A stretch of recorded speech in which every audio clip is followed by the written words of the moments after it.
Alhamdulillah bini'matihi tatimmus salihat. Ashhadu an la ilaha illallah wahdahu la syarikalah. Wa ashhadu anna Muhammadan abduhu wa rasuluh la nabiyya wa la rasula ba'dah. Allahumma salli wa sallim wa karrim ala hadhan nabiyyil karim sayyidina Muhammadin wa ala alihi wa ashabihi ajma'in. Amma ba'du, farabbi syrah li sadri wa yassir li amri wahlul 'uqdatam min lisani yafqahu qawli. Qalu subhanaka la ilma lana illa ma 'allamtana innaka antal alimul hakim. Nawaitu al-i'tikaf sunnatan lillahi ta'ala. Hadirin hadirat jamaah rahimakumullah.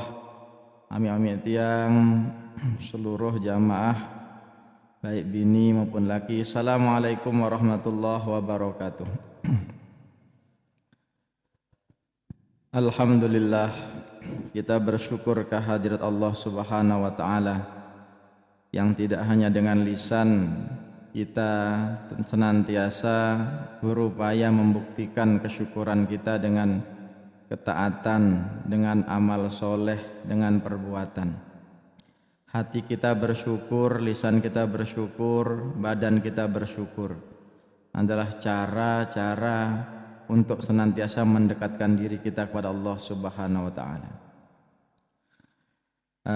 Guru-guru kami dulu di pesantren mengajarkan satu kaidah.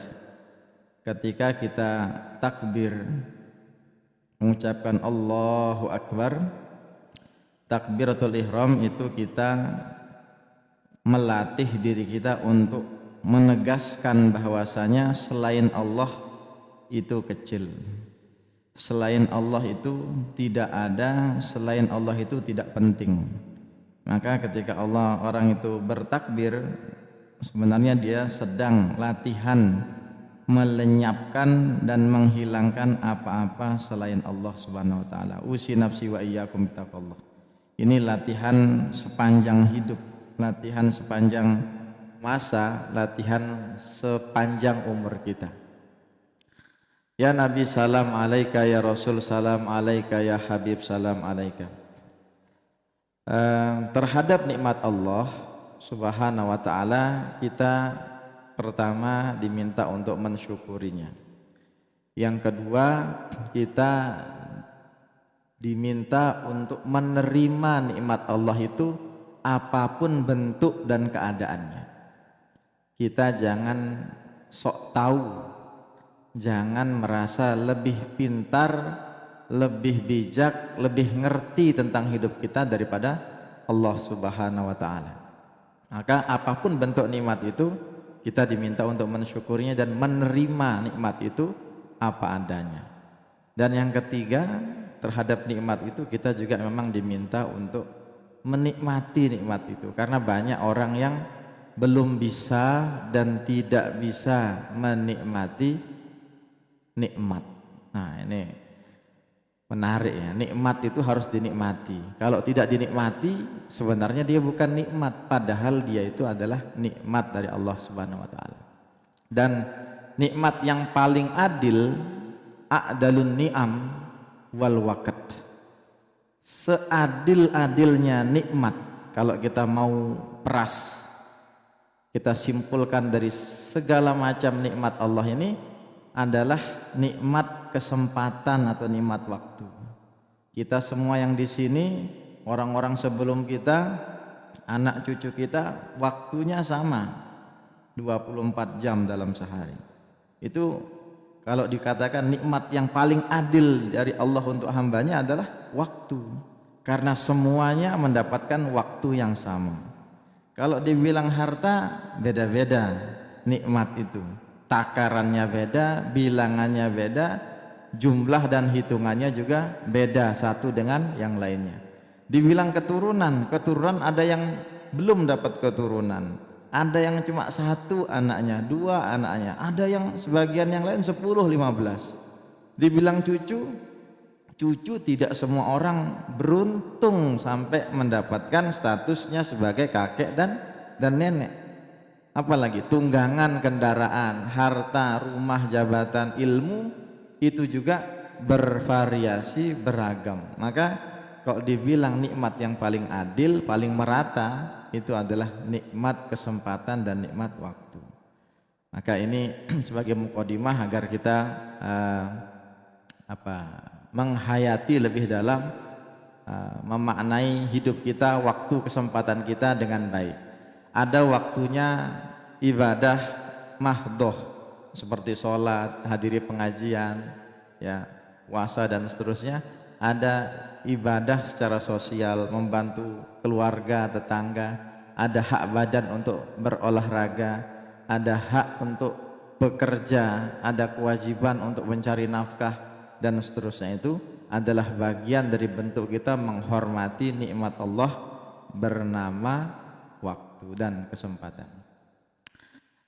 Salawat kepada Rasulullah Muhammad sallallahu alaihi wasallam dengan ucapan Allahumma shalli wa sallim wa barik ala sayyidina Muhammad. Tidak ada Bapak Ibu kenikmatan yang lebih pasti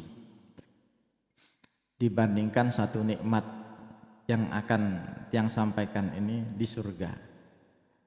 Di surga disampaikan bahwasanya kita akan mendapatkan nikmat yang kita inginkan.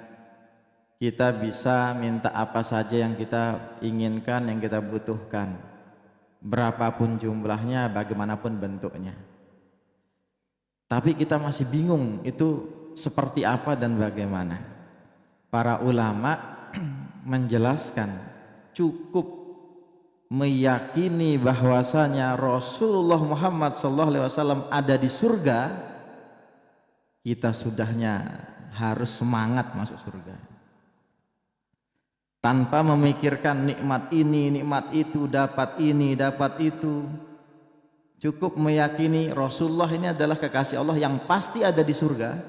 Itu seharusnya sudah cukup bagi kita untuk semangat beribadah, semangat minta surga, pengen masuk surga. Jadi bayangin Rasulullah ada di surga, terus kita insya Allah husnuzon minta sama Allah masuk surga, syukur-syukur di surga yang sama.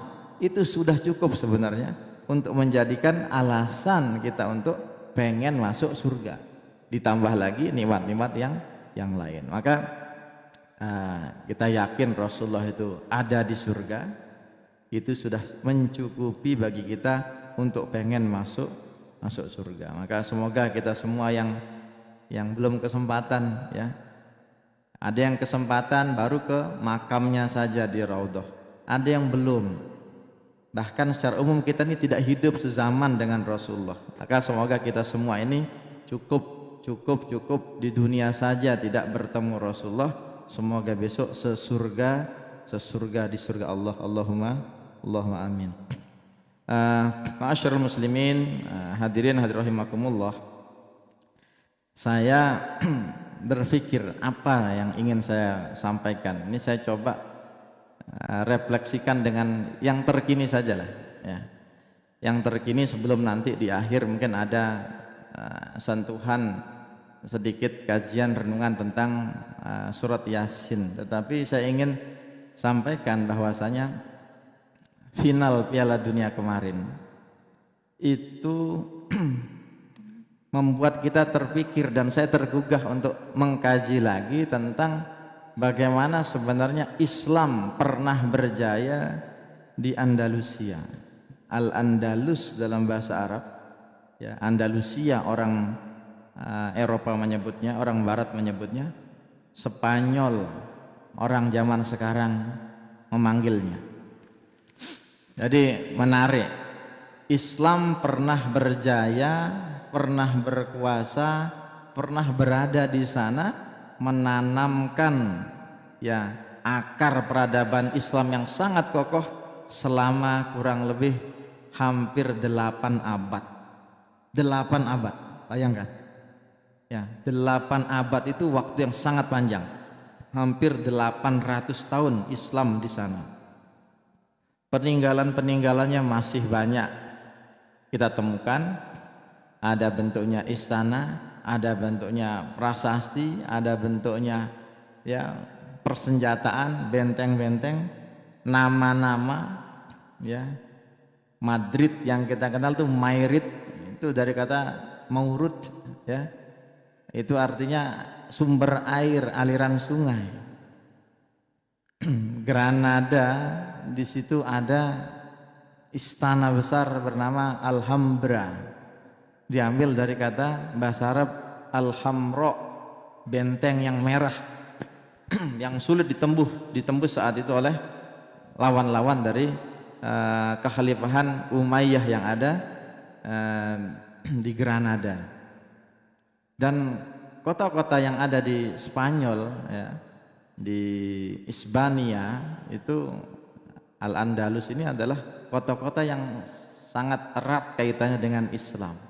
Jadi insya Allah kita coba mengkaji itu, dan saya sama sekali tidak ada kepentingan jagoin Argentina atau Spanyol, tapi tergugah saja pengen mengenang kembali nostalgia sejarah betapa Islam pernah berjaya di sana, pernah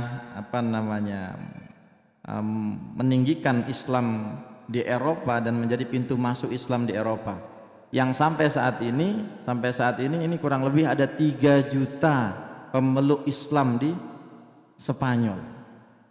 Itu pesat sekali, termasuk yang tertinggi di Eropa selain Rusia, Bosnia, ya, Prancis. Itu Spanyol termasuk yang paling tinggi Islamnya, dan pertumbuhannya setiap tahun 10 kali lipat, bertambah.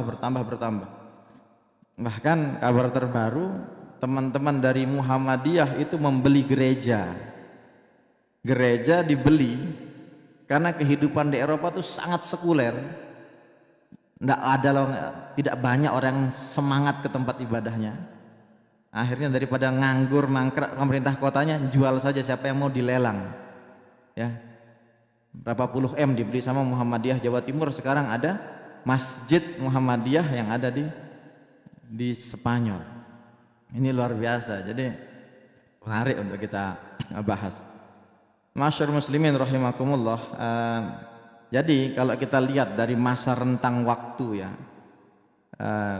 Tariq bin Ziyad ini dari kekaisaran khilafah Umayyah itu dikirim untuk memerangi, untuk menaklukkan Iberia. Iberia itu kalau sekarang 2 negara. Iberia itu Spanyol dan Portugal, itu tetanggaan. Itu ditaklukkan oleh Tariq bin Ziyad. Tariq bin Ziyad menyeberangi selat namanya Gibraltar. Ya, itu sebenarnya selatnya Tariq bin Ziyad, itu dikenal begitu. Ketika Islam berjaya di sana selama 8 abad baru ditaklukkan. Itu kan ditaklukannya 711 dan jatuhnya Islam 1492. Jadi 800 tahun kurang lebih. 8 abad itu waktu yang tidak main-main lamanya. Indonesia saja belum 100 tahun, belum 1 abad. KLU ini baru 18 tahun, ya. Ini 8 abad, 800 tahun. Dinasti silih berganti, raja datang dan pergi, kekaisaran tumbuh jatuh, berganti, sehingga jatuhlah di zaman kerajaan Raja Ferdinand dan Isabella. Akhirnya Islam terusir sampai 1980-an tidak ada azan di sana. Anda bisa bayangkan Bapak Ibu, tidak ada azan di Spanyol sampai 1980-an baru ada lagi. Ini artinya memang, ya, ujiannya orang beriman itu, ya, kalau dia kalah dana, dia terusir, terus dia tidak kuat, ini mesti dia akan tertindas. Tetapi sebaliknya, kalau umat Islam itu menjadi mayoritas, kita ini memiliki kekuasaan, memiliki kekuatan, itu insya Allah agama-agama yang lain tuh aman, tentram, damai, tidak ada penindasan. Ya, maka kita bersyukur bagaimana Allah menakdirkan Tariq bin Ziyad melakukan penaklukan di Andalusia, Iberia saat itu, ya, negaranya sekarang Portugal sama Spanyol begitu. Itu terus 8 abad bertahan sehingga sampai sekarang bisa kembali azan dikumandangkan setelah vakum sekian abad juga. Jadi kalau kita lihat ngaji tafsir, salah satu tafsir yang paling terkenal selain Ibnu Katsir adalah Imam Qurtubi. Imam Qurtubi ini ulama bukan dari Arab Bapak Ibu, tetapi dari Cordoba. Dan karena dari Cordoba disebutnya Qurtubah, Qurtubi. Jadi Imam Qurtubi itu dari Cordoba yang ada di Spanyol saat ini. Jadi orang ulama-ulama itu suka menisbahkan namanya dengan nama tempat. Ada Abdus Somad Al-Falembangi, ada Imam Nawawi Al-Bantani, ada Al-Jawi, ada As-Sambasi dari Sambas Kalimantan, ada Sumatroni dari Sumatera, dari Lombok Al-Pansori itu Maulana Syekh Pansor, Pansori itu Pancor itu. Dan orang menisbahkan nama-nama itu biasa karena nama tempatnya lah yang dikenang, yang dibesarkan, yang diagungkan untuk melekatkan nisbah itu kepada predikat orang yang dimaksud. Maka Imam Qurtubi itu salah satu tafsir ya, penghasil tafsir terbaik dalam Al-Quran, dikenal dalam dunia dan khazanah keilmuan Islam, itu berasal dari Cordoba dan itu dari Spanyol, bukan orang Arab. Tetapi orang Spanyol ini kalau belajar bahasa Arab itu fusahnya sama kayak orang Indonesia, fusahnya benar-benar kayak presenter. Jadi kalau kita ke Arab, tidak semua orang Arab itu ngomong fusah. Fusah ini bahasa kitab, bahasa yang fasih. Bahasa mereka itu bahasa sukiyah, bahasa amiyah, bahasa yang disingkat-singkat kayak logue, bahasa gaul begitu. Yang kayak di Mesir itu sudah bahasa amiyah banget ya. Tapi ketika orang itu jadi presenter, ketika jadi pembawa acara, ketika itu menulis naskah yang ilmiah, pakai surat yang resmi, biasanya itu bahasanya bahasa fushah. Dan orang-orang selain Arab, ya Spanyol, Indonesia juga terkenal kalau dia menulis ngomong bahasa Arab itu, bahasa Arabnya biasanya fushah. Nah ini karena diajarin kita terbiasa bahasa yang baik dan benar. Bapak Ibu rahimakumullah, maka ketika vakum dari 1492 tidak ada azan ya, tidak ada azan sampai 1981 ada sekumpulan komunitas mu'allaf ya. Mu'allaf itu di Granada patungan beli tanah rencananya untuk bangun masjid. 1981 sampai 2000, wah itu 20 tahun itu enggak kelar-kelar masjidnya, enggak jadi-jadi karena ditolak, karena tidak dapat izin dari pemerintah setempat, karena kekurangan dana. Dan ada seorang wakif, seorang yang muhsin bernama Emir ya, Emir Syarab ini dari Syekh dari Uni Emirat Arab, menyelesaikan pembangunan itu dengan uang pribadinya sampai selesai. Dan 2003 ada Masjid Agung Granada yang sampai sekarang masih ada, dan itu didatangi oleh wisatawan, pengunjung, dan banyak, hampir setiap pekannya orang bersyahadat di situ. Nah, ini saya mikir-mikir gimana pahalanya orang yang bangun masjid itu, gimana pahalanya orang yang punya tinggalan-tinggalan, punya amal-amal yang bisa berterusan, bahkan bisa jadi syekhnya itu sudah meninggal. Jadi letaknya di Granada sangat strategis, dan di abad ke-20 itu mulailah sejak saat itu ada azan dikumandangkan, ada komunitas muslim di situ, dan yang masuk Islam sangat banyak. Jadi kita ini perlu tahu sedikit banyak, ada wawasan kenegaraan, kebudayaan yang internasional, bahwasanya ada di negara-negara belahan bumi ini yang untuk mendapat hidayah itu susah, sulit. Di sini kita mudah melihat saudara-saudara seiman, sholat masjid ketemu, tapi kalau di beberapa titik ya Allah sangat langka, sangat jarang, sehingga ketika ada yang masuk Islam biasanya langsung disambut, langsung dibina, dibimbing, dan seterusnya. Nah, itu sebagai mukadimah terkait bagaimana ketersinggungan Islam di Spanyol yang dulu disebut Andalusia atau Al-Andalus, yang sebelumnya lagi disebut Iberia, dua negara sekarang Portugal dan Spanyol, dan sekarang menjadi Spain, Espana, jadi Spanyol. Jadi saya tuh ngikutin juga, akhirnya ternyata salah satu bintang mereka tuh Lamine Yamal itu pernah membuat menteri luar negeri Israel kebakaran jenggot. Ketika Barca itu juara, dia membawa bendera Palestina lalu diserang oleh menteri luar negeri dan juga PM-nya Israel Netanyahu, sama perdana menteri Spanyolnya dibela.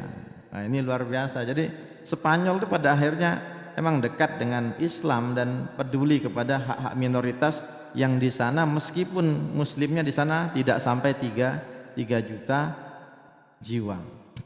Jadi kalau kita lihat ya, banyak sekali ketersinggungan dan kaitannya Islam dengan Spanyol, Eropa sebelah dekat. Jadi di peta itu perbatasan Afrika Utara itu ada Aljazair sama Maroko, di atasnya itu nyebrang sedikit itu Eropa, ada Portugal sama Spanyol. Masyarul muslimin rahimakumullah, kita coba masuk di ayat ke-12 daripada surat Yasin. Surat Yasin ini adalah surat yang insya Allah hampir di luar kepala umat Islam kita tahu, hafal, dan yang bacakan a'udzubillahi minasyaitonirrajim. Bismillahirrahmanirrahim. Inna nahnu nuhyil mauta wa naktubu ma qaddamu wa atharahum. Ayat ke-12 daripada surat Yasin ini menegaskan satu tema besar. Jadi kalau kita bicara Yasin ini ada 80-an ayat, dia adalah makkiyah dan dia surat termasuk yang tidak turun secara utuh. Jadi hanya ada berapa belas surat yang turun secara utuh, Al-An'am dan seterusnya itu, tapi Yasin ini bertahap, berangsur-angsur, tidak langsung utuh 80-an ayat itu, 86 itu tidak, tetapi berangsur-angsur. Dan ayat-ayat dalam surat Yasin itu tema besarnya satu adalah mengingatkan kita tentang kematian, yang kedua mengingatkan kita tentang adanya hari kebangkitan, yang ketiga tentang hari pembalasan. Tiga nih. Satu tentang kematian, ingat nih baca Yasin ingat mati, ibaratnya begitu. Baca Yasin ingat kamu akan nanti dibangkitkan lagi, dihidupkan lagi, dan itu mudah bagi Allah, mudah bagi Allah. Allah menciptakan kita dari tidak ada menjadi ada, hidup terus mati, mati dibangkitkan lagi, itu mudah semua bagi Allah. Ya, jadi pertama tentang ingat mati, yang kedua hari kebangkitan, yang ketiga ada penghitungan, ada tahkim, ada ditegakkannya keadilan. Kita terlalu sering melihat Bapak Ibu betapa keadilan di dunia ini ya kadang main-main. Ada yang benar, ada yang kurang benar, ada yang main-main. Tidak bisa kita 100% pengen menuntut keadilan di dunia. Ini pengadilan duniawi ini memang uang masih bisa, dolar masih berharga, emas masih bernilai. Tapi kalau di akhirat memang tidak ada sogok menyogok dan semua itu tidak ada nilainya. Malaikat ini nggak kenal mata uang, tidak bisa dikadalin, tidak bisa dibohongin, tidak bisa disogok dan seterusnya. Maka tiga aspek ini ya kita lihat ya. Ingat mati, ingat dibangkitkan, ingat pengadilan akhir, sudah cukup menjadikan kita semakin beriman, bertakwa kalau sering baca Yasin. Nah, Yasin ini udah, kalau kita ada saudara, keluarga kita kok dia senangnya baca Yasin malam Jumat, biarin Bapak Ibu, ndak usah dibilang ini itu, biarin. Syukur-syukur mau ngaji, bisa jadi itulah amal-amalan dia buka Quran dalam seminggu itu. Kita jangan sampai nakut-nakuti, jangan sampai bilang macam-macam. Udah dia ngaji malam Jumat, biarin, bagus, sudah bagus. Ngajinya pas orang meninggal aja nggak apa-apa baca Yasin itu. Nah, jadi Yasin ini kalau Ibnu Abbas ini salah satu sahabat Rasulullah yang mufassirnya Al-Quran, dia adalah faqih juga mufassir. Itu dikatakan bahwasanya Yasin ini menurut beliau tafsirannya adalah ya insan, ya-nya itu ya wahai, sinnya itu insan yang artinya wahai manusia. Itu salah satu pendapat mufasir ulama, dan ini bukan kaleng-kaleng mufasirnya, generasi sahabat. Ibnu Abbas meyakini Yasin itu adalah ya insan, wahai manusia. Jadi kalau kita kaitkan dengan 3 tema besar, wahai manusia, ingat kamu akan mati. Wahai manusia, ingat kamu akan dibangkitkan. Wahai manusia, ingat kamu akan dimintai pertanggungjawaban. Jadi memang ini apa ya? Mantap sekali ya. Inna nahnu nuhyil mauta. Allah menegaskan dirinya, dirinya lah yang akan membangkitkan, menghidupkan orang-orang yang telah meninggal. Kita ini taunya Nabi Isa sama Allah dikasih mukjizat atas izin Allah menghidupkan orang mati. Dan itu tidak banyak Bapak Ibu. Tapi Allah Subhanahu wa taala menghidupkan semuanya yang mati. Jadi kuasa Allah ini sudah tidak ada tandingannya, tidak ada bandingannya. Jadi inna nahnu nuhyil mauta. Kamilah yang akan. Kami di sini artinya Allah ya, menegaskan kemahakuasaannya. Kamilah yang akan membangkitkan orang-orang yang meninggal, yang mati, menghidupkan. Wa naktubu ma qaddamu. Dan kami sebenarnya telah mencatat ya, sudah ditulis, sedang ditulis, akan ditulis. Jadi kita ini semua amal-amalannya sedang ditulis, sedang dipantau. Jasus kita itu kiraman katibin, raqib dan atid ya. Itu yang menulis, mencatat.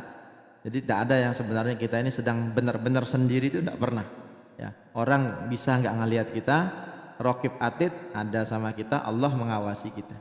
Jadi wa naktu ma qaddamu, dan kami telah mencatat sebenarnya amal-amalan mereka, wa atharihim, dan apa saja tinggalan-tinggalan. Ini ya, kalau kita belajar di bab tauhid itu, kalau sudah tahu yang mencatat itu malaikat Allah, yang mengawasi itu Allah, fix, tidak ada yang akan kelewatan, tidak akan ada yang tertukar, tidak akan ada yang tertinggal. Pasti tercatat semua detail, tanggal, hari, jam, sama siapa, lagi ngapain, itu detail. Wa naktubu ma qaddamu wa atharahum. Kami telah mencatat apa yang telah mereka lakukan, mereka perbuat, dan apa saja yang mereka telah tinggalkan. Nah, peninggalan ini kan kalau dalam bahasa agama itu amal jariyah. Maka Masya Allah, tabarakallah, tidak hanya guru yang punya peninggalan kebaikan, semua kita punya kesempatan yang sama. Tadi kalau kembali dengan nikmat yang paling adil tadi tentang waktu, kita semuanya punya waktu yang sama. Kita bisa isi dengan apa saja yang sekiranya kalau kita ini kita tinggalkan, itu bagaimana. Sekarang lagi tren di kalangan selebritis, di kalangan influencer tuh ada gerakan membeli kain kafan. Ini informasi saja. Banyak sekali artis-artis, influencer, orang-orang terkemuka tuh beli kain kafannya sejak sekarang. Nah, itu harganya bisa 1 juta, 2 juta, lengkap, ada satu paket gitu. Di situ kain kafannya, ada parfumnya, ada sabunnya. Jadi dia membeli pakaian terakhirnya untuk dia gunakan, disimpan. Satu untuk pengingat, satu untuk ya macam-macam lah motifnya. Tapi sekarang ada gerakan itu. Jadi yang ingin saya sampaikan adalah bagaimana kita melihat hidup ini ya Pak Ibu. Jadi kalau kita kaitkan dengan apapun itu, sekarang gerakannya, spiritnya adalah kalau spirit Yasin tadi, ingat sama yang tadi ya, ingat mati, ingat ada kebangkitan, dan ada penghakiman. Maka peninggalan-peninggalan yang bisa kita lakukan, yang bisa kita tinggalkan macam sedekah bisa, pakai ilmu bisa, pakai apa-apa saja itu bisa, yang bisa kita jadi. Dan yang paling enak itu adalah meninggalkan atau mewarisi anak-anak soleh dan solehah. Itu paling nyaman, karena tidak semuanya menjadi guru ya, tidak semuanya orang yang kaya yang bisa berderma dengan harta. Tapi kalau Allah izinkan, takdirkan kita punya keturunan Bapak Ibu, didik dengan baik, ajari dengan baik, itu menjadi jariyah. Dan selalu yang ingatkan, usi nafsi wa iyyakum, anak soleh itu tidak hanya berguna ketika mendoakan orang tuanya sudah meninggal. Justru sejak hidup anak soleh itu mendoakan kebaikan, keberkahan untuk orang tuanya. Jadi banyak orang bilang gini, saya pengen anak saya soleh soleha, biar kenapa? Biar besok ada yang doakan saya ketika meninggal. Tidak salah, ini benar pernyataan ini. Tapi mari sempurnakan bahwasanya sejak hiduplah anak soleh dan soleh itu diminta dan harusnya mendoakan orang tuanya. Nah, jadi saya tutup kajian ini dengan ada namanya ini tanda segitiga ya. Ada segitiga kesolehan. Kenapa seorang suami itu harus soleh, seorang bapak itu harus soleh? Karena dia punya istri yang harus dididik, punya anak yang harus dididik. Yang kedua, kenapa istri, ibu itu harus soleh? Karena dia punya suami yang harus dia berbakti kepadanya, dia punya anak yang harus dia ajarkan. Yang ketiga, segitiga ketiga, kenapa anak itu juga harus soleh Bapak Ibu? Karena dia punya orang tua yang harus dia doakan ketika hidup, apalagi lebih-lebih ketika sudah meninggal. Jadi segitiga kesolehan ini adalah bagian daripada yang terintegral ya, tidak bisa dipisahkan. Orang makanya kalau sudah punya anak itu bersyukur, banyak orang yang belum diberikan keturunan. Kita yang sudah keturunan jaga betul, didik betul, bimbing betul. Nah, jadi kalau orang sudah hidup ya, dia punya anak, punya istri, dia segitiganya sudah sempurna. Tinggal kita diminta untuk menjaga kesolehan-kesolehan itu. Itu yang bisa kami sampaikan pada kesempatan kali ini. Kita sudah masuk bulan Shofar ya. Bulan Shofar ini ada anggapan bulan yang ada unsur-unsur kesialannya. Sebenarnya tidak ada itu. Dalam Islam tidak dibenarkan meyakini hari-hari tertentu itu punya nilai-nilai negatif, sial itu tidak ada. Nah, jadi ini apa namanya, kita harus tegaskan bulan Shofar ini meskipun tidak ada peristiwa besar, tidak ada peringatan besar, tapi pada dasarnya dia adalah bulan daripada bulan-bulan Allah yang tetap harus kita isi dengan kebaikan, dengan ketaatan, dengan keistiqomahan. Bulan depannya baru nanti ada Rabiul Awal, baru rame orang muludan di mana-mana, maulid, peringatan maulid dan seterusnya. Jadi ini kita nih agar jangan pilih kasih sama bulan-bulan itu ya. Masya Allah, tabarakallah. Sekali lagi itu yang bisa yang sampaikan, semoga bermanfaat, yang baik dan benar dari Allah dan Rasulnya, hilaf salah dari yang menyampaikan. Assalamualaikum warahmatullahi wabarakatuh. Waalaikumsalam warahmatullahi wabarakatuh. Alhamdulillah, terima kasih kami ucapkan kepada Al-Ustadz Arif Maulana MRKH atas apa yang telah disampaikan pada kesempatan malam hari ini. Hadirin jamaah sekalian rahimakumullah, mari kita tutup kajian pada malam hari ini dengan bersama mengucapkan alhamdulillah. Alhamdulillahirabbil alamin. Wassalamualaikum warahmatullahi wabarakatuh.